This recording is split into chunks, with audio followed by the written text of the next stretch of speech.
This is Bruce Friedman of Adult Site Broker, and welcome to Adult Site Broker Talk, where each week we interview one of the movers and shakers of the adult industry, and we give you a tip on buying and selling websites.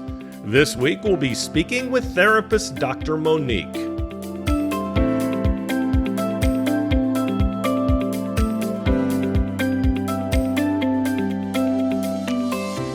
ASB Cash, the affiliate program for Adult Site Broker, would like to announce we've doubled our affiliate payouts.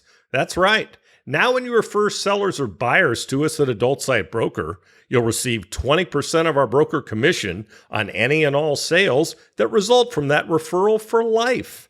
You can either place a link to us on your site or refer buyers and sellers through an email introduction.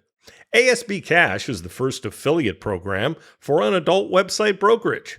Check out asbcash.com for more details and to sign up. Now let's feature our property of the week that's for sale at Adult Site Broker. We're proud to offer for sale a profitable, industry-recognized dating network with a unique channel for genuine female adult dating traffic. The company was launched in 2010. It was nominated Best Dating Program by XBiz in 2012 and AVN in 2013. They've generated nearly 200,000 profiles of real women to the dating network and continue to add approximately 5,500 new women each month through natural search results and unpaid link placement. These women have created sexy profiles and uploaded photos to attract men, and most have supplied a government-issued photo ID. These profiles can be imported into any dating or cam network. The network's traffic is 91% direct and 8% organic search. Geo-targeting services run off MaxMind data. They've never marketed to their list or members outside their own network of dating sites, so this is a huge opportunity for anyone interested in marketing similar dating offers or other adult content and services. The main developer is available to continue as a contractor. Only $372,000 US. Now time for this week's interview. My guest today on Adult Site Broker Talk is Dr. Monique. Dr. Monique, thanks for being with us today on Adult Site Broker Talk. Thank you for having me. Great to have you. Dr. Monique is a mental health therapist contracted with Pineapple Support who provides therapy and coaching services to performers around the world. By the way, Adult Site Broker Talk is a sponsor of Pineapple Support, and we believe very strongly in what they do. She earned a doctorate in behavioral health with a primary focus in health psychology from Arizona State University. She also holds a master's in mental health counseling with an emphasis in crisis and trauma from Walden University. She's a longtime therapeutic practitioner who has a unique passion for working with professionals in the adult industry and sex workers of all sexual expressions. She's contracted, as I said, with Pineapple Support and works daily to destigmatize mental health and sex workers. In her experience, she's noticed that sex work is an industry that lacks a safe space for sex workers to be their authentic selves. As a result, her longtime goal has been to connect and help her clients develop better emotional, cognitive, and positive coping skills while valuing, respecting, and providing sex workers with the dignity they deserve. She brings an effective blend of experience, clarity, concern, and action to the therapeutic process in order to maximize treatment outcomes, provide genuine healing and wholesomeness to her clients so they can make positive changes in their life. Now, she has a private practice, Rose LLC, that's based in Las Vegas. Viva Las Vegas. In her work with sex workers, and she does up to 16 sessions of therapy regardless of location. And sorry, Dr. Monique, that's all the time we have for today. Just kidding. So That works. how did you first get interested in working with sex workers? I've always been kind of an outcast. The majority of my close female friends are sex workers, or they work in the adult industry from Arizona to California to Miami. And they have been a part of my own personal growth Sure. And I figured the only way for me to give back to them, other than going and supporting them at their events or at their clubs or wherever they might be performing at, would be, to work with sex workers on a more intimate level and create that safe space for them. That's fantastic. Yes, sex workers definitely are outcast by society. And to find somebody like yourself who has that commitment, that's really fantastic. Yes, it's Um, definitely rewarding for me. yeah, it would be rewarding because, okay, when you're dealing with a group of people that others don't want to work with, it must be really nice to be dug in with that group. Yeah. So, is sex worker counseling all you do, or do you work with non-sex workers? Yeah, so it's actually not all I do. So half of my private practice is adults, and half of those adults are sex workers Hmm. or in the adult industry. And then the other half are non-sex workers, and then the other half, so the other 50% are Yeah. children, Ah, children and families. interesting. Interesting. So, what do you see the differences between the issues sex workers face and non-sex workers? For me, I would say my experience in the last couple of years, kind of post COVID, has been just the stigma around the job Yeah. or the jobs. That's about it. Okay. Okay. Can you get into a little more detail on that? Yeah. So, I mean, when someone comes in, even if they're referred through Pineapple Support, they don't know. They don't know that I know that they're a sex worker unless I tell them. Right. So they don't. There's a place on my intake form that says, "Will you tell me about your employment history?" Um, Hmm. like, are you currently employed? And most people leave that blank. Even non-sex workers leave that blank. So it's something that I always have to bring up during the first session. Hmm. After we chop it up for the first 15, 20 minutes, I ask them, so, do you need an excuse for missing work today?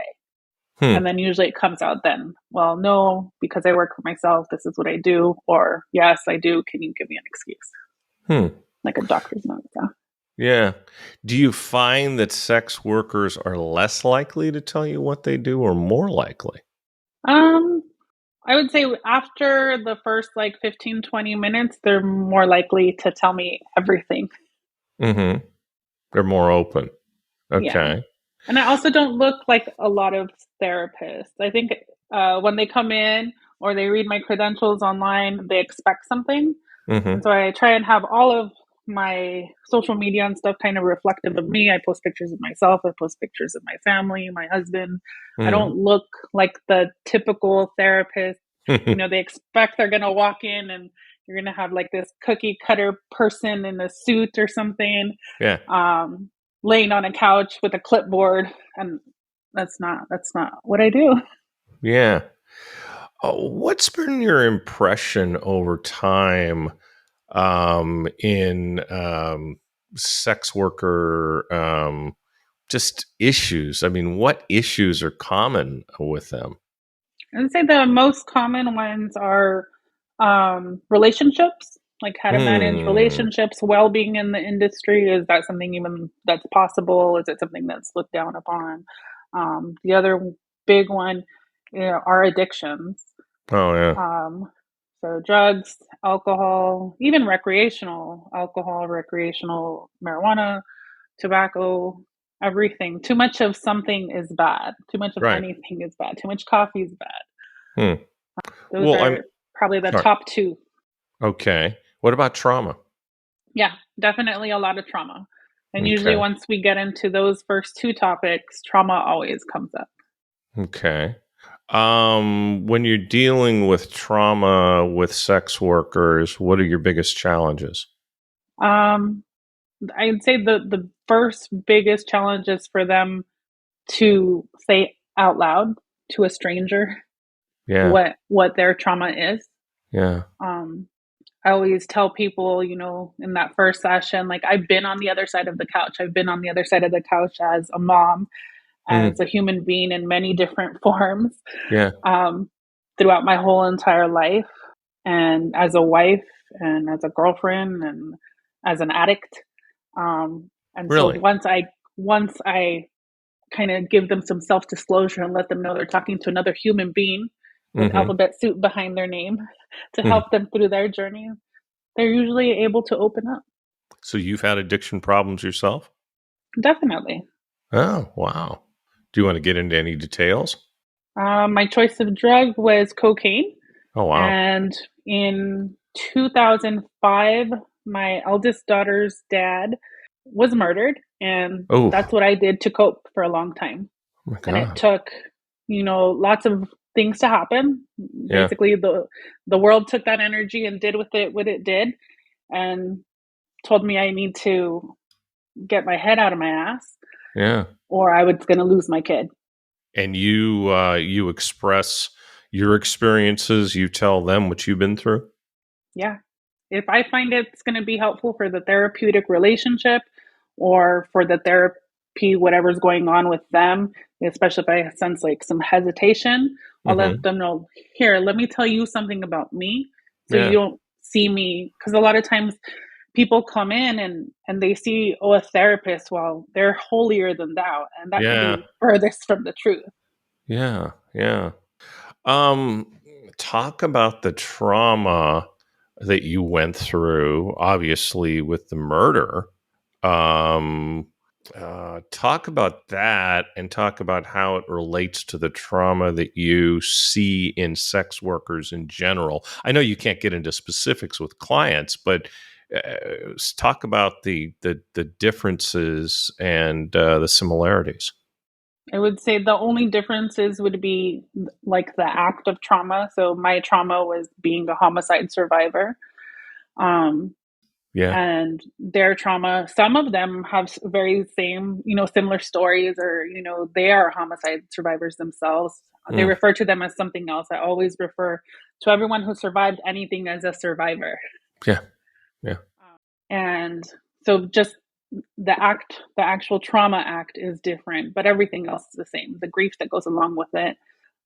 I think now there's 9 stages of grief. So 9 stages of grief in and out over the course of many years and many therapists and medication, even for me personally. And, there's still bouts where I get sad. And that's what happens with people as they work through it. They feel like, okay, I've come to a place in my journey where I've accepted this.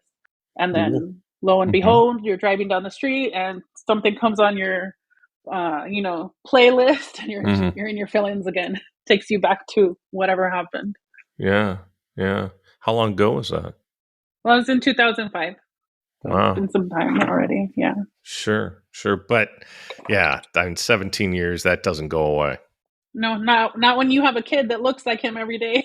Yeah. Yeah. I can only imagine. I can't imagine actually. So, what types of trauma do you face dealing with sex workers? What are some of the acts of trauma? When we talk about sex workers, I know we're talking about adult performers, but we're also talking about prostitutes, to Mhm. use a slang word. And I'm sure in Las Vegas, you come across a lot of those, um, it being one of the prostitution capitals of America. Um, what types of trauma do you come across in dealing with your clients? And say a lot of trauma related to consent, so Mm, sexual trauma, um, okay, addiction trauma, a lot of domestic violence, like intimate intimate violence, intimate partner violence. IPV is a new term. Um, right. so a lot of violence like that. Um, and then for my clientele, I'd say of the 25% sex workers that I work with, about 10 to 15% of them have children. So just Hmm. trauma related to their children Yeah. that they deal with as a parent. Okay. Now, the sex workers that deal with clients out there, um, do you find that there's a lot of violence against them that they relate to you? Um, I'd say during quarantine, yes. Hmm. And then since Las Vegas has kind of opened back up to kind of run normally, if you will, Hmm. um, it's minimized, or at least from what's reported to me. Interesting. Interesting. Now, the people with children, what kind of traumas do they go through? Well, things is like getting their kids into school. Um, the majority of my clients have kids that are like in middle school. Middle Hmm. schoolers look up on the internet lots of things. So the potential of some parent getting found out, like, hey, your mom does this, or hey, your dad does this, Yeah. and kind of forecasting what is that conversation going to look like, or if it's already happened, Yeah. let's figure out how we can make it an open conversation to not make them feel uncomfortable or you feel uncomfortable as a parent. Do you find most of your sex worker clients that their kids know what they do? I'd say it's like half and half. Hmm. Okay.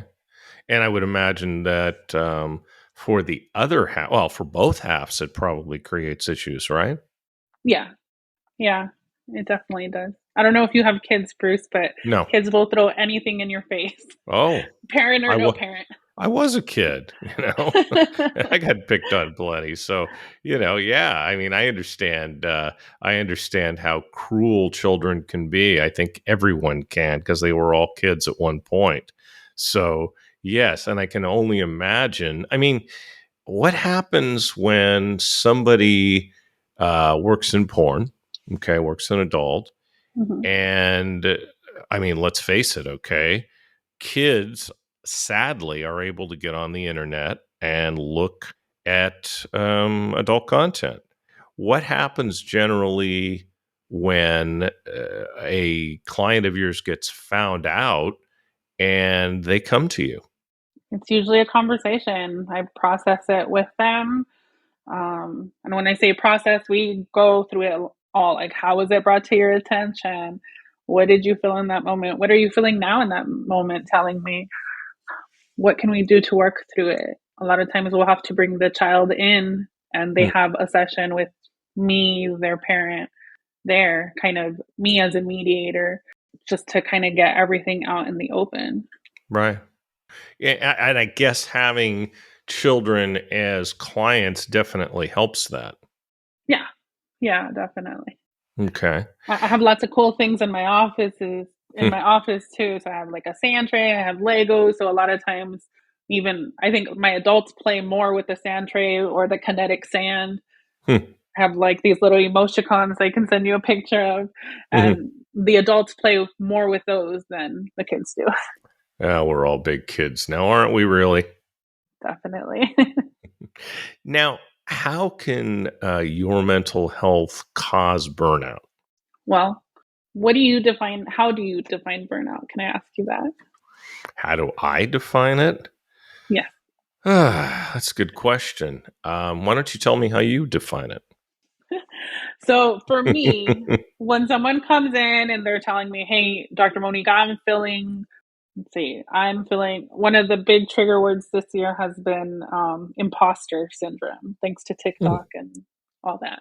So I have lots of Oh. clients coming in, sex workers, and they tell me I'm feeling very imposterish. Like, I play this person on scene, or I play this person at work, and then I come home and I'm just me. Hmm. And so there's a lot of self doubt, sense of failure, not being good enough, Hmm. feeling helpless or defeated or even trapped, um, feeling Okay. detached. So, like, they can be working these wonderful jobs, have a great, CV, but leave and just feel completely like not themselves, like they're no longer there. A lack of motivation is another sign of burnout. Hmm. Having like a cynical or negative outlook, Hmm. decreased satisfaction in things Hmm. that they once liked, Hmm. um, like having no sense of accomplishment, essentially. Hmm. You mentioned motivation. So, how can your mental health affect your motivation, and what do you do about it as a therapist? So your mental health can affect motivation in a lot of ways. I don't know if too many people know this, but I was taught in my master's program that there's 5 stages of burnout.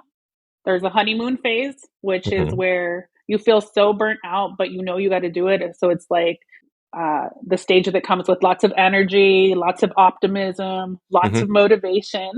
Hmm. There's the onset of stress phase, which comes right around when that honeymoon phase dwindles out Hmm. and you start to experience the stress. So I don't know if you've ever done like so many podcast recordings in a week and you feel like, oh yeah, I'm so, happy and excited and motivated to do it. And then comes like the next week and you've just like completely pummeled into the hole and you're like, oh my God, I got to edit these now. Or I don't know what Yep. the process is, but you're just like, ugh. So that's the Yes. onset stress phase of burnout. Okay. I get Then it. there's chronic stress phase where that onset phase continues and it doesn't go away.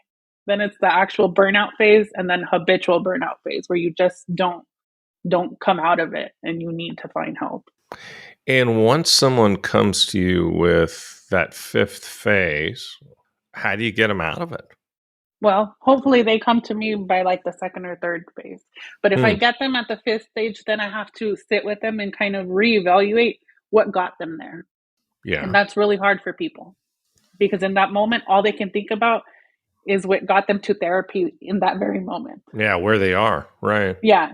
It's not until we meet 3 or 4 times that they're like, oh, okay, well, I remember 2 months before I reached out to Pineapple Support and got paired with you, I was going through A, B, and C.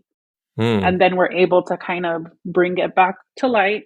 Mm-hmm. I call it rake through it. So I Mm-hmm. imagine like we live a life of leaves. And when we're experiencing burnout, it turns into a big pile of leaves that we just land in. And Okay. then you need someone to help you rake that out. And I'm there to help you rake out through everything. We make Hmm. piles and we throw some stuff away, Hmm. some other stuff we don't need anymore. Right. So, how are sex workers with past unresolved traumas affected by sex worker experiences? In my experience thus far working with sex workers, what I'm coming to the conclusion to is that a lot of sex workers who have unresolved trauma are Hmm. in sex work to resolve that trauma. Interesting. Yeah. Sex work offers a lot of freedom to people Hmm. um, who have previously been in a controlling, domestic violence relationship or controlling family life. A lot of older siblings and middle children, and if you're going to come for me, I'm sorry, but I'm a middle child, so I understand that. Um, I'm a beginning, middle, and end child. oh, wow, okay. And so I think a lot of, again, in my experience with my clientele, a lot of these performers have unresolved traumas that they're working through actively, and that's Hmm. what's kind of pushed them to the sex work industry. So once they do that, and you said a lot of them are coming into sex work to try to confront their traumas, do those traumas get healed? Or do they not get healed? Or what ends up happening in most cases? I would say, well, I don't know. I don't know in most cases, but I know with the clients that I see that I or clients who are proactive on their mental health and ask for help probably have a higher rate of working through that trauma. I Hmm. think other times it goes the other way where like those addictions take into place. They go back into, Hmm. negative unhealthy relationships, not just with significant others, but even with family members Hmm. or with work environments. Hmm.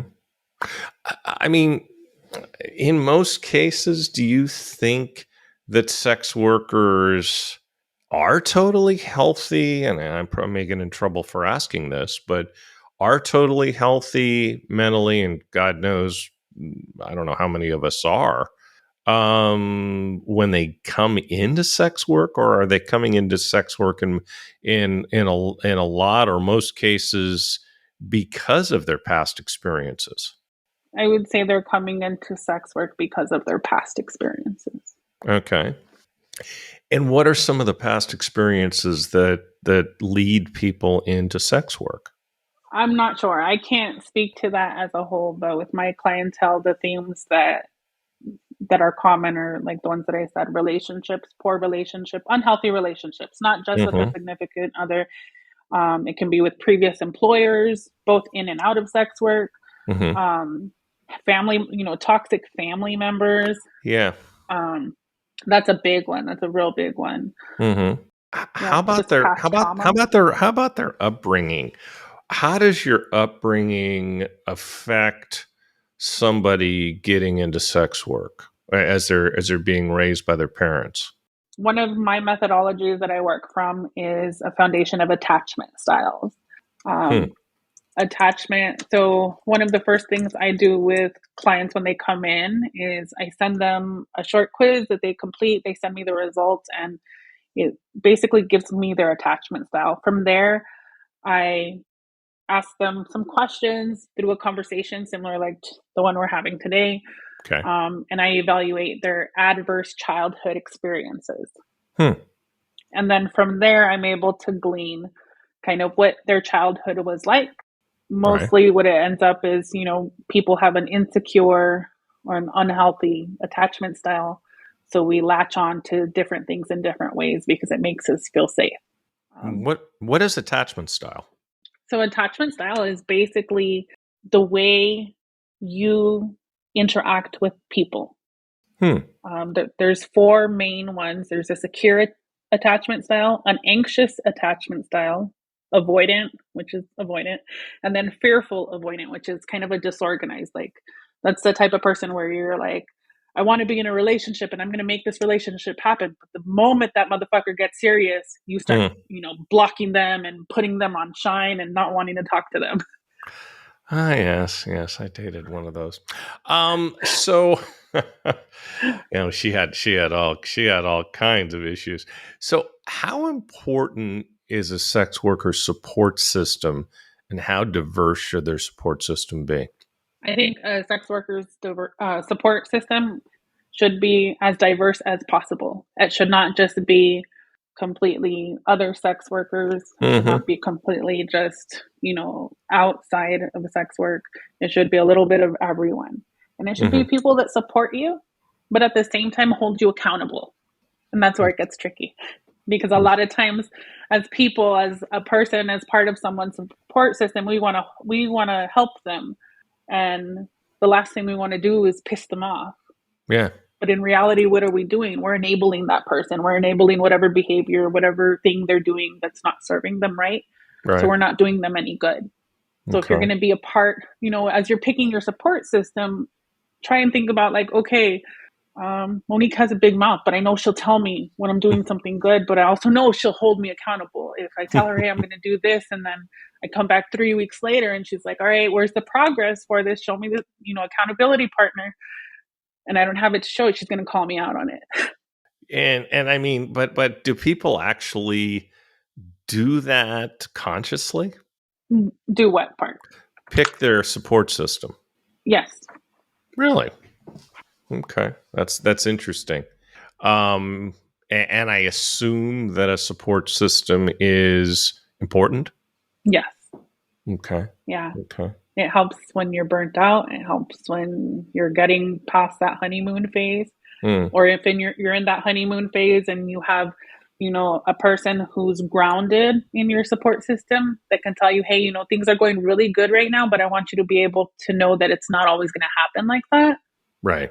So instead of going and spending, I don't know, $1,000 or spending all this on outfits or on cars or on a lifestyle, how about you save it? How about you invest it in this, or how about this?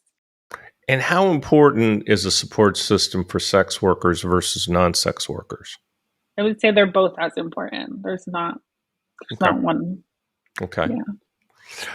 What are some positive coping skills that work with sex workers? I'd say the first one would be being mindful. So mindfulness is one of those things that has been pretty big recently.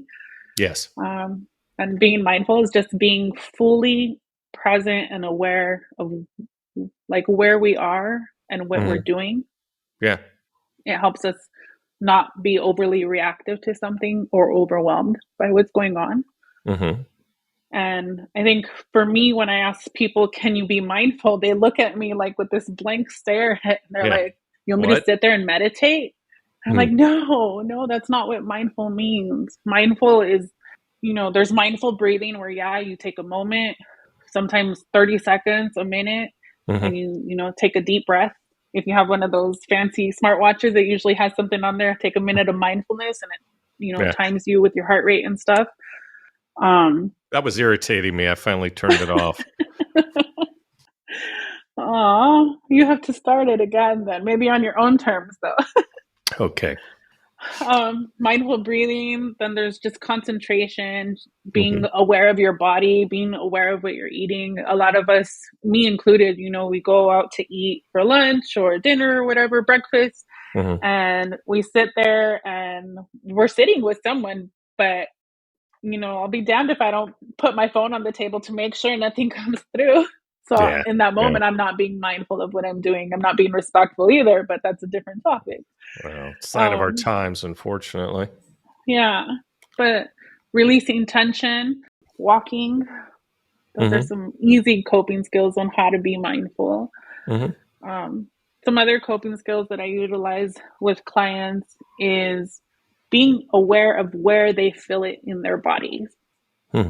And so maybe throughout this podcast, someone's going to listen to it, and maybe I said something or you said something earlier, and they feel it in their thighs. Our Hmm. thighs hold a lot of stuff. We always go for our guts, like our bellies or our shoulders, Hmm. sometimes our chest, Yeah. but a lot of people don't even acknowledge like that their thighs get tense. Like you start to flex your butt, you Hmm. start to flex your legs. Another part that often gets ignored is your tongue. Your Hmm. tongue in an upright position Yeah. will make you stressed all the way through your jaw, your neck, all the way down. Interesting.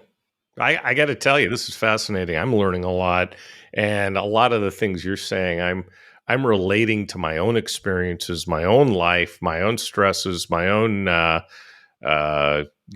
relationships, and yeah, I got to tell you already, it's helping me. So thank you. Um, how do sex workers suffer from body insecurity? That's a common one. Hmm. Um, Earlier I had mentioned something about, I don't know, I think feeling like imposter syndrome ish. Right. And so that's kind of just feeling like how'd you get here? Someone's gonna find me out. Someone's gonna know that I'm not like this badass person. Hmm. And there's a lot of body insecurity in sex workers. I think because of how they have to portray themselves, Yeah. whether it's camming or whether it's dancing or whether it's performing, they know they can't be that 24 hours a day, 7 days a week, Of although they course. still try. And that trying is what kind of eats them up. Yeah, I bet it would. I bet it would be exhausting. Yeah. So Um, oh, go ahead. sorry. No, go ahead. I was gonna say when I work with clients and they tell me, no, I'm having a lot of body insecurities, what I try and help them learn about more is kind of where those insecurities are coming from. Is it something Hmm. that like society really expects them to look like 24/7, or is it the narrative that they feed themselves? Because a lot of us feed ourselves, even myself. I'm not in sex work, but when I work, I want to look presentable, and my Sure. version of presentable, like I said, is not a cookie cutter version. So I want to look nice. I wear Hmm. a little bit of makeup. I have most of my makeup tattooed, so that's easy. But I want to look decent. I have my nails done, Hmm. and there's some times where I'm like, okay, I'm human. I don't want to dress up today. I Right. just want to throw my hair in a bun and come Hmm. into work. Right. And then what happens then is I start feeding myself or reinforcing this negative narrative of this lie that I tell myself that I'm not good enough, that I Hmm. don't look like a therapist, that because I don't look like a therapist, I'm not a good therapist. Hmm. And I think a lot of Interesting. the sex workers do that. We feed ourselves this negative narrative or negative facts that we think are facts that support our negative narrative. Yeah. You sound like a great therapist. So, Thank you. so how important is an effective work-life balance for sex workers? I think it's very important. It's as important as anything else. They need to be able to differentiate the two. And that's where, that support system comes in. That's why you can't just have, the same type of support system, because Hmm. they're not gonna be able to balance for you. Okay. So, how do interpersonal relationships, such as dating or being in a relationship, affect sex workers' mental health and their work? That would be another podcast, Bruce. But in a Well, nutshell, I don't have a time limit, so go for it. okay. In a nutshell, though, I think it affects sex workers greatly. Um, there's a lot of times where it, they can't have a relationship with certain performers. Yeah. I think that's a pretty open thing. Or they have an agent. If they have an agent, they have an agent telling them, hey, maybe you should slow down on this, or maybe you shouldn't, be seen out with them. And, Hmm. to put those kinds of restrictions on people who are Hmm. being vulnerable and have a Right. vulnerable job is really hard, is really defeating.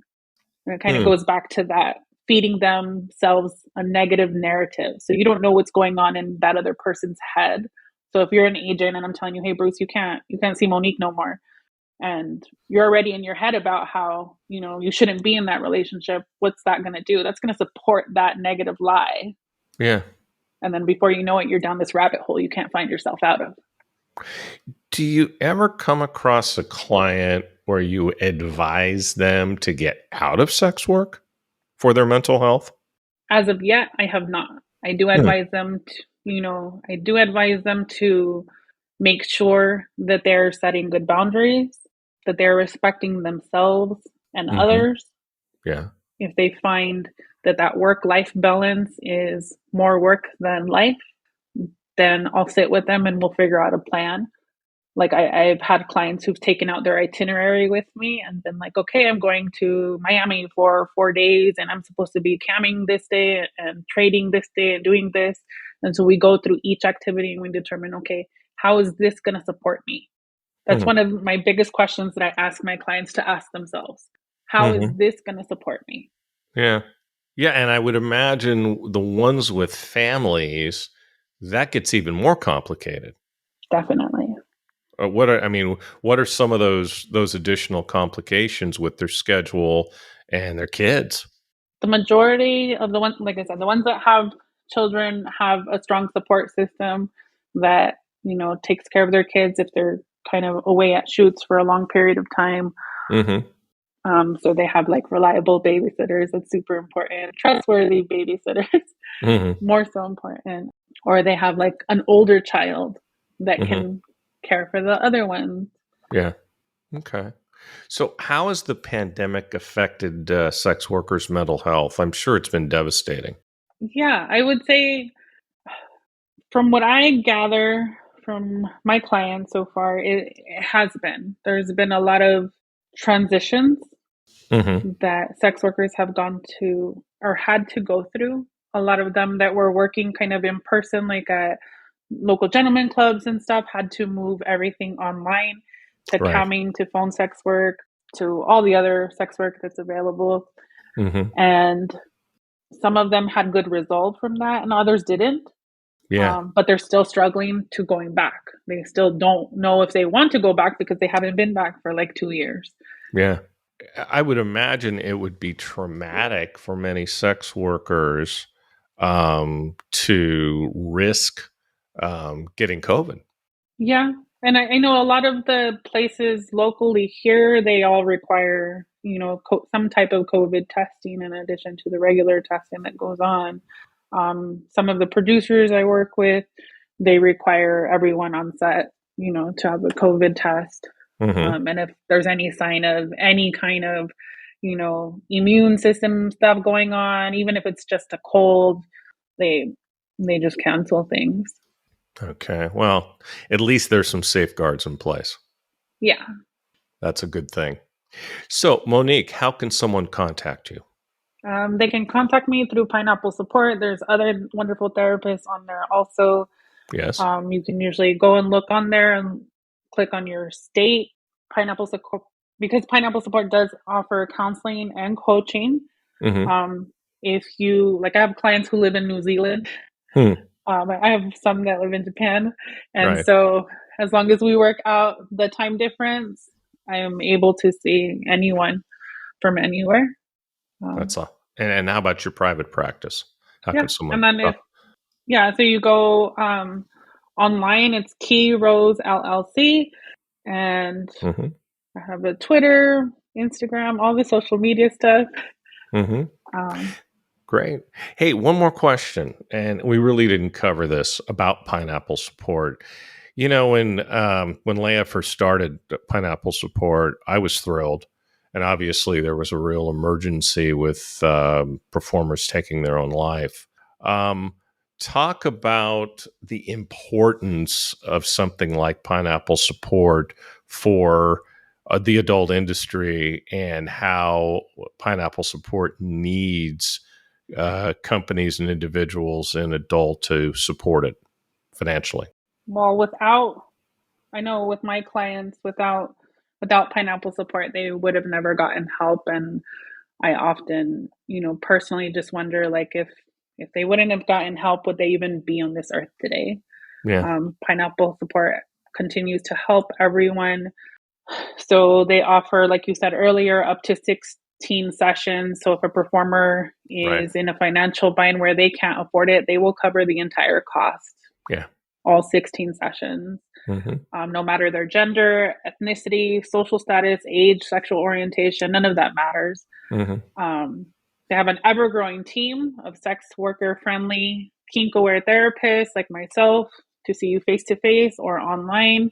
Mm-hmm. They also have, I believe, a 24/7 like connect to a listener online that you Yeah. can click on. You can even call them. They have support groups that are free. Mm-hmm. Um, and then once you sign up, you can look at all of that stuff online, or Great. even without signing up, you can look at it online. Can people request you there? Yeah. Yep. Yeah. There's a place that they can fill out, or it's like a request therapy. And then from there, you can put, that you want therapy with Dr. Monique. They'll place Well, you with me. well, I know for a fact in talking to Leia that, one of the unfortunate results of the pandemic and the current economy is, support and sponsorship is down. Like I said, we continue to support it, and because we truly believe in their mission. And I hope anyone and everyone listening will take that into account and go to pineapplesupport.org and really give very generously, because the work that Dr. Monique and the other therapists do at Pineapple Support is just so important. So, Dr. Monique, I'd like to thank you for being our guest today on Adult Site Broker Talk, and I hope we'll get a chance to do this again soon. Yes. Thank you again for having me. It was a pleasure. My broker tip today is part 3 of how to buy a website. Last week we talked about finding the right site to buy. Once you find it, what do? Once you've either reached the broker of the site or the seller, review the information about the site. The broker should provide you with the following: a profit and loss statement of at least 3 years that's up to date. If it's June and they give you financials only through the end of the previous year, you need to see what the site is doing now, not last year. If it's a pay site, get a username and password so that you can review the content. Ask how often the site is updated. Get some history on the site. How long has it been in business? The story behind the site and why the seller wants to sell. Get an inventory of the content and how much of it has current technologies. Find out if all the content is exclusive to that site. Ask the seller if the content has ever been on VOD or DVD. See if there are any clip stores the content is on. Find out how much the content costs to produce and what the current cost of production is. Very importantly, see if this operation can run without the owner. Do they do the shooting themselves, or do they hire someone to do it? And if there's an outside producer, will that person continue to provide content for the site? Find out how many new joins and rebuilds there are a day. Ask them what's the retention rate on the site. And find out if they do advertising for the site and where they get their traffic. Ask for Google Analytics access so you can see where the traffic comes from. This information will give you the opportunity to truly evaluate what it is you're buying. Then, if everything looks good to you and you want the site, it's time to make an offer. Only you can decide what the site is worth to you. If you're working with a broker, such as, Adult Site Broker, of course your broker can help you determine the value of the site. We'll talk about this subject more next week. And next week, we'll be speaking with porn actress Sika Black. And that's it for this week's Adult Site Broker Talk. I'd once again like to thank my guest, Dr. Monique. Talk to you again next week on Adult Site Broker Talk. I'm Bruce Friedman.